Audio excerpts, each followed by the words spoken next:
You're listening to Beyond the Plate with Andrew Kaplan. This sounds so weird. You're listening to Beyond the Plate with Cappy.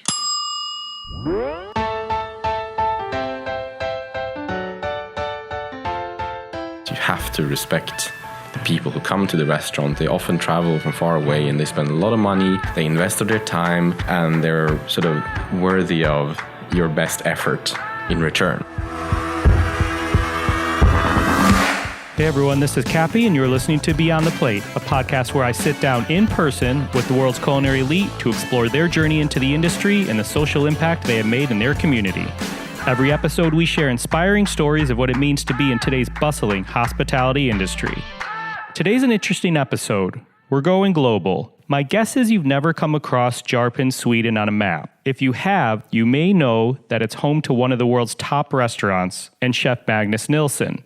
Nilsson is the head chef of Fäviken Magasinet restaurant. Here's why you may recognize this name. Nilsson's been featured on the Netflix series Chef's Table, as well as the television series The Mind of a Chef. In sitting with Nilsson, he's one of the most intelligent people that I've ever had a conversation with. His points of view are simply incredible. To be honest, I received a note from my editor in the middle of him editing this saying how smart Nilsson was. You're going to love this one. Fäviken has been a mainstay on the San Pellegrino World's 50 Best Restaurant list, first earning the accolade when Nilsson was in his 20s. He's trained as a chef and sommelier. He's worked in Paris and came back to Sweden to be sommelier of Fäviken. Within a year, he took over running the restaurant. Nilsson doesn't do too much media, so we were super appreciative that he was able to take the time to sit down with us. He was in Chicago at the Swedish American Museum promoting his new photographic essay book. He is the author of 3 books, all published by Fäviken: Fäviken, the Nordic Cookbook, and Nordic, a photographic essay of landscapes, food, and people. In 2015, Nilsson was awarded the White Guide Global Gastronomy Award. Other notable chefs that have received this include Enrique Olvera, Dan Barber, Rene Redzepi, Massimo Bottura, David Chang, and on and on. We talk a lot about Nordic food and the culture. Nilsson discusses the misconceptions of it and what he believes it actually is. He makes some really intriguing references along the way. We talk a ton about hospitality as well, which I love because people like Eric Repair brought this up just a couple weeks ago, and we have another global chef that is going to talk a lot about this in the coming weeks. When I asked him about social impact, a big part of this podcast, he said he feels that finding a cause feels forced, and he discusses his point of view and how he gives back to his community. Please enjoy this conversation as we go beyond the plate with Chef Magnus Nilsson. Welcome to Chicago. Thank you.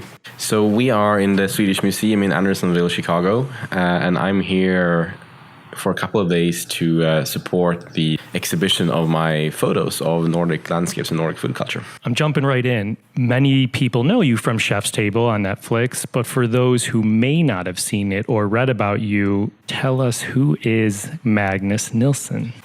I'm a chef. And I run a restaurant called Fäviken Magasinet. And I usually say that it's up north in Sweden, but it's actually just halfway up through Sweden. But it's the easiest way of making people understand that it's not just outside of Stockholm. It's a small restaurant that does a sort of a contemporary reflection on the food culture of that part of Scandinavia and sort of my past as a cook over the last 12-15 years. Educate us on what is Nordic food. The thing with Nordic food that I think is sort of the most important thing to understand straight from the beginning when we talk about it is that it's most likely the most misunderstood food culture in the world. Simply because there is very little information to have, if you don't have people in the Nordic countries that you know very well. And there are 2 reasons for this.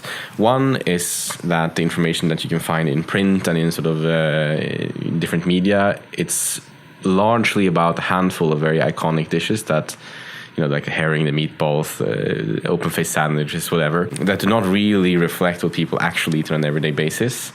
Or the information is about a couple of very, very high-end ambitious restaurants like Fäviken or Noma and a couple of others, which doesn't really reflect what people eat either. So that's the first thing I think you need to think about when you think about Nordic food. It is that the information out there is very, very limited. And then the second thing that makes Nordic food hard to access and therefore misunderstood is that we don't have a tradition in the Nordic countries of eating an everyday meal in restaurants. That's a new thing. I mean, that's like the last 30 or 40 years. And that niche of restaurants, it's largely been filled with ethnic food. So the traditional Nordic food is eaten at home, making it really difficult for someone not from there to even get a chance to see what it is. Would you say it's more like, I feel like the food it's more of a culture than a cuisine in a way. Does that make sense? Yeah, I don't know. It's like, the thing also with the Nordic region is that it's a geographical construction.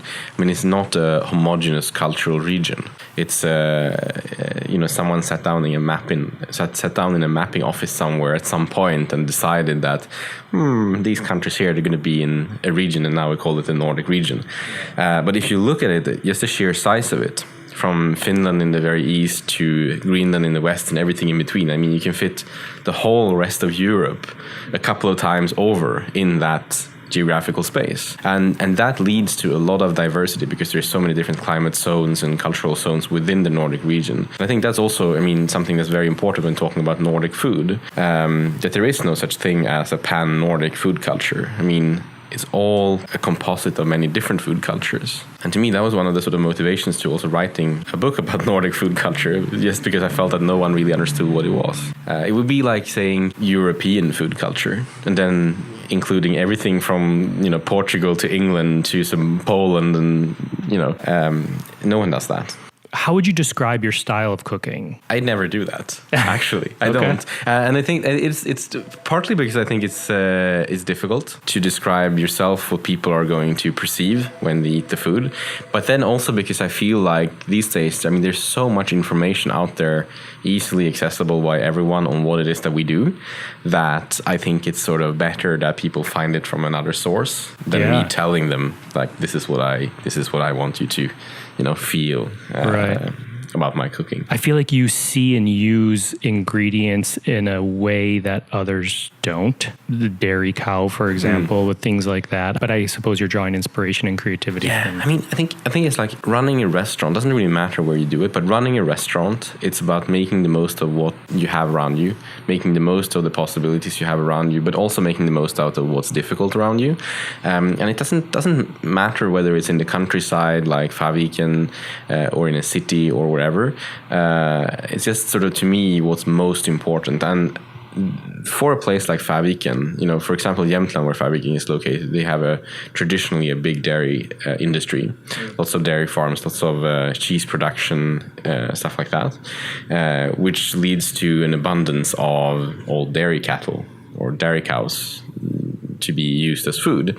And so for me, it's important to just make things that sort of make sense there and then. Because it's like in a city, no one in their right mind would try to run a restaurant like Fäviken in a city because it doesn't make sense. It would just be wrong and it would be fake. Whilst in a city, you want to make the most out of what makes a city great, which is the huge cultural influence from, many different parts of the world, a great influx of different types of products and things like that. And to me, that's like the hallmark of a great restaurant, that they really reflect the place where they're located. Let's jump into a speed round with you really quick of like first things that come to your head. What'd you have for dinner last night? I didn't have dinner last night. I ate at the plane and then I came here. It was, I went to sleep. Name a smell in the kitchen you love. Clean. The smell of clean. Name a smell in the kitchen you hate. Well, it's the opposite. When the kitchen smells like stale and unclean. And that doesn't have to always be because the kitchen is, in fact, not clean. It can just be that it's unused also. And that smells in a particular way that's just not nice, What pisses you off in a kitchen? When people are disrespectful of the customer, that's something it always pisses me off, because it's very easy when you're in a kitchen and you don't have customer contact to forget what it is that we're doing there, what it is that is the purpose of a restaurant, which is, a place for people to have a good time and enjoy something. And when you see that people are lacking in self-discipline and respect for the customer in a way that makes their experience less good, because you might recognize an error that you made, for example, but you might make a decision not to correct it, either because you don't care about the customer's experience or because you lack in self-discipline. And that's something that sort of pisses me off, because that's the fundamental reasons why restaurants exist, is for people to have a good time there. And if it sort of is within your reach as a restaurant employee to enhance someone's time in your restaurant that you need to do that. That was the best speed round answer. What makes you happy in the kitchen? I mean, when it's working, when it's functioning, when people who work there are happy, when, there's a good vibe, when it's sort of just all, because a kitchen is such a complex machinery, and when all little cogs kind of function, then it is amazing. All right, I'm going back to what pisses you off. You mentioned the discipline. Is that something that you work hard, like that you instill on everybody there? Yeah, I think that what we really try, we talk about it often, and it's not always about discipline, it's about self-discipline, that you have to want to control the urge of perhaps being a bit lazy sometimes and so on. But the most important thing, and what we talk about often, it is that you have to respect the people who come to the restaurant. They often travel from far away and they spend a lot of money, they invest their time, and they're sort of worthy of your best effort in return. As a chef, I'm going to call you like a culinary artist, quite frankly. I feel like everything has to evolve over time. Two-parter. First, how do you feel about the comparison of your food to art? It's a comparison that doesn't really work, actually, if you think a bit more about it, because an artist is entirely free to do whatever they want, whilst a chef is not. A chef is bound by the craft.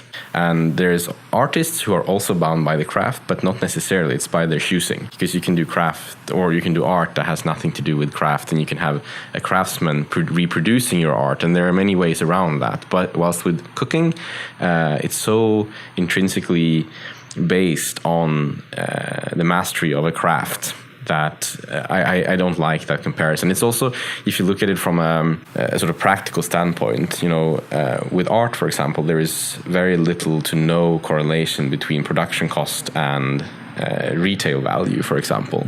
I mean, you can produce a painting that costs a couple of $100s to make, but it can cost $500,000 to buy. Whilst with food and restaurants, which is driven entirely by craft, even if you have a profitable business, it's still the price that the customer pay is very much related to the cost of the production of what they get. Brilliant.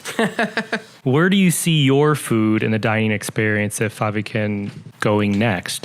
I was chatting with Rick Bayless, and he was saying 30 years into his Frontera Grill restaurant, every month they redo the menu. And he's like, sometimes you don't want to because you get comfortable with a dish that's fantastic or that someone loves. So for you, I feel like it's almost like a day-by-day thing. It is a day-by-day thing, but it's also something that we have built in a natural kind of slowness in changing our menu, because I don't want to find myself in a situation where with a restaurant like Fäviken, where our most frequent regulars come perhaps twice a year, and most people that we consider regulars, they come every 2 years.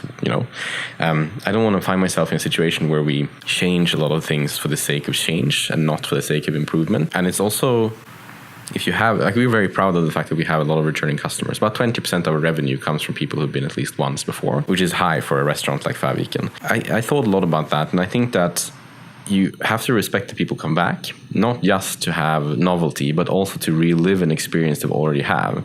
So for me, it's about having a balance between dishes that are very good and recognizable and that sets the tone and kind of creates a framework for the menu, but also dishes that are truly unique and new that you haven't seen elsewhere, that lacks reference to other restaurants, and it needs to be a balance between those. So it's like if we go to now we do another art parallel here, but like in this case, it actually is like if you look at an art museum, for example. I mean, you go there for your 4th visit because there's a temporary exhibition that you want to see, you want to catch it before it's gone, but you also enjoy the permanent exhibition when you're there, even if you've seen those paintings 3 times. And I think it's like, for me, that's been important. It's different if you run a neighborhood restaurant where people come once a week or very often, for an everyday meal. Then I would want to include much more change in dishes and so on than we do. For me, it's more important to create very new expressions and develop new technique rather than just sort of changing dishes up for the sake of change. Yeah. You use art as an example often. I feel like a guy like you draws creativity or inspiration from so many different places, but you have your books, which are interesting. You have your art here, which we're going to check out after this. And I feel like you have this keen eye for art. Does art influence you? Yeah, I mean, I think that as a creative person, what you make, like what you produce, which is in my case the dinner experience most of the time, it'll be a combination, it will be a composite of everything you have with you, all of the experience that you've had as a person. And I've always been interested in art, so that's a part of me. And then it becomes a part of the food as well. But it's often very hard to define exactly how. I mean, I can't look at a dish and it's like, it came from a painting I saw that time. You know, it's not like that, but it's there. And I think that's sort of one of the amazing things with having also run Fäviken now for almost 10 years, that we've managed to build a framework that is basically a machine made to realize whatever creative ideas I might have. That's sort of what they do, the whole team at Fäviken. And that's obviously an amazing opportunity for a creative person. So Fäviken has 12 seats? No, there are so many different numbers of seats for Fäviken out there. Let's break this. Yes. So when I came there, it was just me working there, and we had 8 seats. That was the first sort of incarnation of the dining room. And then when we had a few more employees coming in, we changed it to 12 seats. And that's in the book. That's why many people take that as the official seat number. And then the dining room was initially designed for 16. And when we felt that we had the possibility to fill that every day, then we expanded our staffing so that we could accommodate 16 in the dining room. And now 2 years ago, we also added a communal table for 8. Nice. Which was also supposed to be there in the beginning, but we couldn't fill it, so we just never staffed to have it. So it's a total of 24 seats today, which is what the restaurant was sort of designed to have. Which is double 12, but still not a lot. Okay, so what would you say are some advantages or challenges of a restaurant with a small number of seats? Yeah, I mean, it has both advantages and disadvantages, I think, which every format will have. But for us, I mean, we couldn't do a big restaurant up there because of the produce. I mean, it would be very difficult to create an even flow of exceptional produce throughout the restaurant year round if the restaurant had, let's say, 70 seats, It's challenging enough to get produce for those about 6,000 people a year that we already serve. And then for us also, I mean, the challenge would be staffing. I mean, I think that we could recruit people to run a bigger restaurant, but where do your staff? They come from all over. I mean, I'm guessing like I apologize if I'm breaking your train of thought, but I'm just so intrigued because I'm guessing from the chef world now you probably have cooks from all over the world. We've had cooks from all over the world for many years, but for me, like what we try to identify are like nice, good people who also want to live up there. Not just come there and work for a little bit and then go elsewhere. That's fine also if that happens, but we really try to find the people who are interested in living a longer period of time in Sweden. More of a lifestyle than a job. Yeah. Even if they are sometimes not more qualified than someone else who has an amazing CV, we tend to go towards the person who wants to build a life there in our community. But it is like for us to expand to make a bigger restaurant, it would be very, let's say that if we were to do lunch and dinner 5 days a week, which we only do dinner now, we would have to expand our staffing from 37, which is currently what we have in total, including the hotel and the restaurant, to perhaps 60. And I mean, where are they gonna live to start with? I mean, how it's going to be such a logistical nightmare around the estate as well. I mean, when are all those people are going to do shift change between lunch and dinner, where the car is going to be? It's like there are many practical things like that, which our space is just not equipped for. So we're pretty happy with the format we have. Can you give us like the 30,000 foot view of Fäviken? Because we've touched on like small number of seats and hard to get a lot of produce and the hotel part of it, and that it's not near a major city. So I'm just going to make sure people understand like. So it's Fäviken is located on an old mountain estate in the sort of on the western border of Sweden towards Norway. It's about 20 minutes away from a big ski town called Åre, which is where people go skiing in the winter. If you live in Stockholm or something like that, that's where you take your ski holiday. It's located about an hour away from the nearest airport and an hour by domestic flight from Stockholm. So about 600 kilometers from Stockholm. And how many hotel rooms are in the property? We have 6 rooms. Oh, that sounds so glorious. I would like to have more lodging, though, in one way, because it is one of those things. I mean, the idea with the countryside restaurant is kind of amazing that you get to spend so much more time with your customer than in a city restaurant where people are sort of in and out, they're going somewhere else. But we only have the 6 rooms, and we looked into maybe building some more lodging, but then you also come upon the question if you want to run a hotel, which is a totally different thing than running a restaurant with a couple of rooms. Are you doing all the food or amenities and things like that for the rooms? Yeah, it's all us. Obviously. It's just us. Yeah. I mean, the hotel is so small, it's just one person working with it, so... Do you spend a lot of time speaking with your guests? I spend a lot of time there. How important is that? Which I think is very important, because I asked you a question about the kitchen and you answered about the guest in the dining room. So how important is that conversation, if you will, with guests? I mean, it is important because you can't expect everyone who comes to a restaurant like Fäviken to have all the necessary information prior to their visit to best enjoy what we have to offer them. So it is very important for the staff working in a restaurant like Fäviken to be very, very open to interacting with the people who come to visit us, so that we can make sure that they have the best possible experience. Not to sort of tell them, once again, what to feel and how to perceive it, but to make sure that they have the necessary tools to, make up their own opinion and sort of understand everything their own way. Do you have a most memorable guest moment, good or bad? No, we don't talk about our guests. Never. Fair. Yeah. How about some like highs and lows in your career overall? I mean, you're a young guy, but talk about some highs and lows that you've had. I mean, I think that I quite often get the question of when we've made errors and some lows and some example of stuff we shouldn't have done and so on. And the fact is that I have a hard time identifying those, because I mean, you can pick a specific situation out of a sort of greater whole. And you can say that was perhaps not so good, but the fact is that all of those things that you've done, they are what make up the greater whole. And if you start changing something, it might not be the same thing anymore. For me, for example, sometimes I think that, I opened Fäviken when I was 24. Or I took it over when I was 24. And looking back, I was nowhere near mature enough for that kind of responsibility, with staffing and everything. And it would have been, from many kind of, if you, depending on how you look at it, it would have been very good for me, I think, to work a few more years with another very good restaurateur. It would have let me avoid to do quite a few mistakes. Then I kind of also think that if I hadn't made those mistakes myself and I hadn't started a bit ill-equipped in some ways, I don't think that Fäviken would have been the same restaurant it is today. It would have been a different restaurant, and not perhaps necessarily as unique, You're 24 years old, and that's when you get Fäviken number 25 best restaurant in the world? I think that was a couple of years later, yeah. I mean, there's freaking over 20,000 restaurants in New York City, alone, and you get top 50. So with that, being young and receiving an accolade like that, how do you keep grounded? I mean, I think that, living up north there, it kind of keeps you grounded.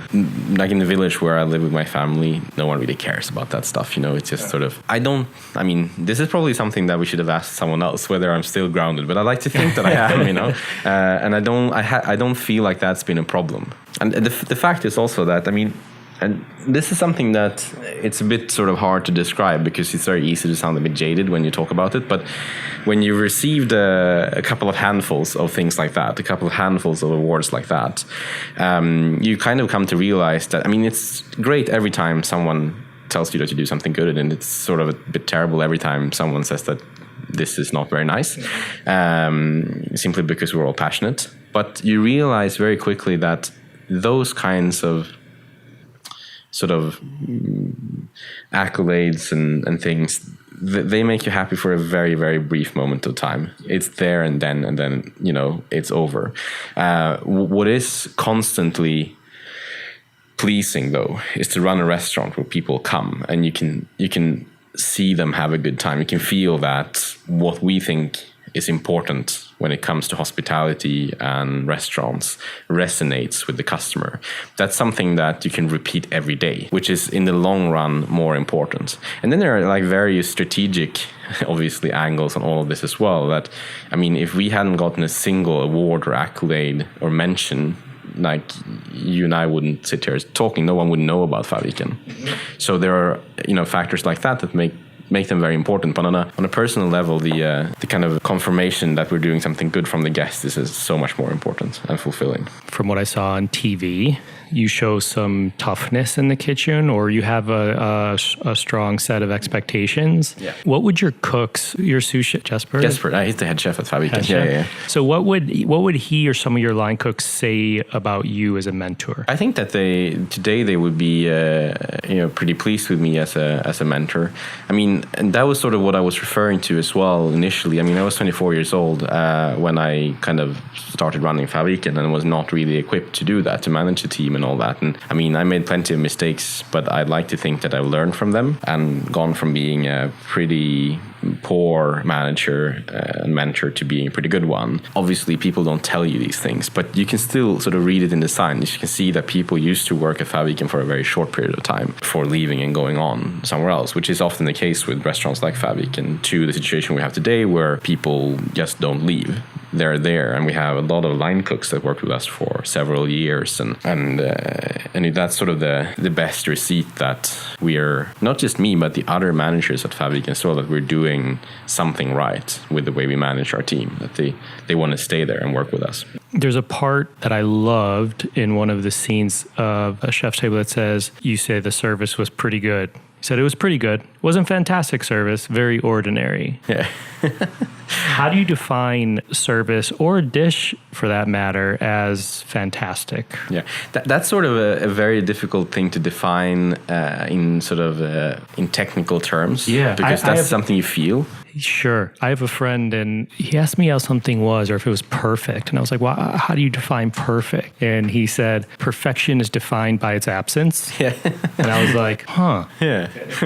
No, but the thing is that, I mean, the best it's not about achieving the pinnacle of perfection in the sense that it can't be any better. Like each specific, component that makes up the meal can't be any better every time, because that's unachievable. There are too many variables in cooking and running a restaurant, because we work with biological material in terms of food, and we work with people that cook the food and people who are going to eat the food, and it's just that's not how it works. And I think that describing a service as perfectly ordinary is sort of the best thing you can really have in a very ambitious restaurant, because what you need to do when you run a restaurant where people pay as much as they do at Fäviken, then our commitment to the customer is to deliver something that will make them satisfied and happy, and it can never fail. Our ordinary is at a very, very high level already, but that's what we want to do on average. And then we want to rise higher sometimes, but we never want to go below our ordinary, ever, And that's sort of I think that's also hallmark of a great restaurant, is that you've managed to kind of create a situation where you never, or at least very, very rarely, fail. Can you share how much are people paying for a meal? The menu is 3,000 Swedish krona. And I mean, right now the dollar is very low. So for you guys, it's expensive, really expensive now. But I mean, that's like $350. Okay. And then with drinks and everything on top, it's about $550 per head. Got it. I mean, it's a lot of money. Sure. Sounds like your guests are getting what they pay for, though. I mean, I think that we offer very good value. There is no discussing, or kind of trying to get around the fact that it's a lot of money. It's a lot of money to pay for a short experience, or if you see it that way, a meal. But if you look at our production cost, then we're offering very good value for the customer's sort of investment in their experience. We talk about your ordinary, fantastic things that may be extraordinary. Can you share the last overall restaurant experience that stopped you in your tracks? No. No, I mean, it's like I eat in a lot of restaurants, and I mean, the more of them I eat in, and the longer I've been sort of cooking professional myself, I tend to gravitate more and more towards very simple restaurant experiences when I go out to eat myself. Are you hard to please? No, I'm very easy to please. I mean, to me, just the fact that if I feel that someone is cooking for me, then I'm pretty happy. Because that's actually a feeling that, I mean, that might sound like very easy actually, but it's not, because that's I think a feeling that a lot of restaurants today get wrong. I mean, you understand what I mean? You come to a restaurant and you want to feel that they're cooking for me. Absolutely. It's not easy always, but quite often I get that more frequently on simpler restaurants and restaurants that are less high profile. I want to chat about your family a little bit and growing up, like you growing up. You're a father of 3, is that right? Yeah. Do you cook at home? Yeah, I do. What do your kids' plates look like? I mean, after they're done or before? No, I mean, we eat well at home, but it's less different from, I think, what most people eat than what most people would expect if they were to kind of fantasize about what we eat at home. Because it's still, I mean, Tove, my wife, she also works full-time, and I mean, the kids are 9, 7, and 4, so they have school and activities, and it's like, a lot of stuff going on. So, I mean, we have about as much time as anyone else to cook, and that sort of, even if I happen to perhaps have slightly better technique than the average home cook, it doesn't mean that the circumstances allow us to eat much differently than almost everyone. What traits would you say your parents instilled on you that you instill on your kids? I don't know. If it comes specifically to food, I think like one of the things that I was sort of given by them is the idea that the meal is an important thing. That you sit down and you eat together, and that's important. Perhaps more important than what you actually eat, and that's something that we try to do as well at home. Is that a cultural thing where you're from, or? It is, but it's sort of going away. People eat less and less, and Here for sure. Everyone talks about bringing the dinner table back in a way. I grew up around a dinner table every night of the week, and it's very different now, especially with technology and things like that. No, and I think that's something that we don't eat together like a cooked meal every single day of the week, because sort of our work life doesn't always allow that. But most of the days we do. Do you have a first food memory as a kid for you? Yeah, I have. And I'm not sure if it is the first food memory, but it feels like it's the first one. And it's cutting cucumbers in my grandmother's kitchen when I was like maybe 3 or 4 years old. I like the smell of cucumbers in summer, when they're like really dark green and fragrant. And is there a first most amazing meal that you remember having? Maybe as a kid or just even as an adult? I don't have a specific one there. I mean, it would probably be like one of the first time sort of I ate in a really good restaurant. But I don't know exactly which one. I don't have a specific one. But I mean, those meals, I think, when you're that age, like what could I have been then, maybe 14, 15, when you're about to start high school. I think those, if you have a specific interest like I had in food, I mean, having a great experience in a restaurant, it reinforces that interest so much. Yeah. Did you go to culinary school after high school? No, culinary school as high school. Really? Yeah. That chef instructor who is interviewed, she's your biggest fan, but it sounds like she's had an impact in your life potentially. Yeah, I mean, I think that because I went to the high school where I went to learn about cooking in restaurants. It was also a boarding school, so I moved out from my parents' house quite young. I was just 15 or maybe 16 or something. And that had a big impact to kind of get to learn relatively early how to sort of take care of myself. And that prepared me for a lot of other things later that I think, if I look at the people that I grew up with who didn't do the same thing but went to sort of a more traditional sort of with high school and university and all that. I mean, it feels like sometimes, I mean, I'm 33 now. It feels like some of those people are still trying to kind of I'm sure. figure out how to take care of themselves, Yeah, no, trust me. I have friends in my 20s, 30s, and 40s that, I remember when I went to culinary school, I think I went till I was like 21, 22, but I would have friends calling me saying, that's so crazy. How do you know what you want to do with your life already? Yeah. I was like, I know I love food. I don't know what I want to do with my life yet, but I know I love food. It's a good start like that. Yeah. And I mean, in Sweden, it's never too late to kind of change. And I mean, because the schooling system there is quite different from here, and you can sort of change later if you want to, and it's not going to cost you anything.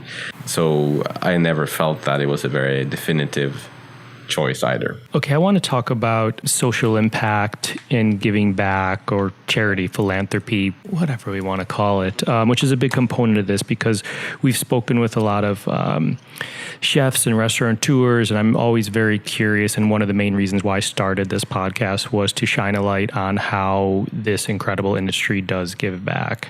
And here in the States, which I'm sure you're aware of, there's a different event every night, whether it's food related or not, that these chefs can partake in. But, you have to balance your schedule there. So I can imagine that you're a leader, for Fäviken, in and out of the kitchen for your staff. But can you share maybe some causes that you support? Yeah, for me, it's like there's been a big change in how it is to be a chef that's been very visible throughout my career. From, the first sort of well-known TV chefs that really broke through 15, 20 years ago, and onwards to today, where if you're a decently successful chef, you're supposed to be everywhere and have an opinion on everything, and you're supposed to single-handedly make the world into a perfect place, basically. And it doesn't really work that way, the way I see it. And the fact is that I think that a lot of chefs today, they feel forced to find, causes and find ways of sort of showing that they're serious about this stuff. And that's not always, I think, productive, because that's not necessarily what you're best at doing. So for me, rather than trying to find like an enormous cause that'll change the world, I've seen it as a sort of a smaller thing, that if all of us try to make as much as we can, in our immediate surrounding, socially and geographically, and if everyone just did that, the world will be a lot better. And that's sort of the approach that I've taken. So for me, living in the countryside, it's been just the fact that we employ 52 people in our company that pay tax in an area that's pretty scarcely populated. That's something that has a tremendous impact. It's a lot of money in for the city. The fact that we spend about 40% of our turnover on produce, and most of that we buy from the immediate area as well, that also has a huge impact. And we try to really think about these things and behave responsibly around all of those things, and seeing that if we maintain a functioning, healthy business that's run in a responsible way in this part of the world, we set a very good example, and we do create like real sustainable improvements rather than very high-flying, fluffy improvement, Yeah. And to me, that's been very important. I think that's incredible. Do you want to elaborate on sustainability in general? Absolutely.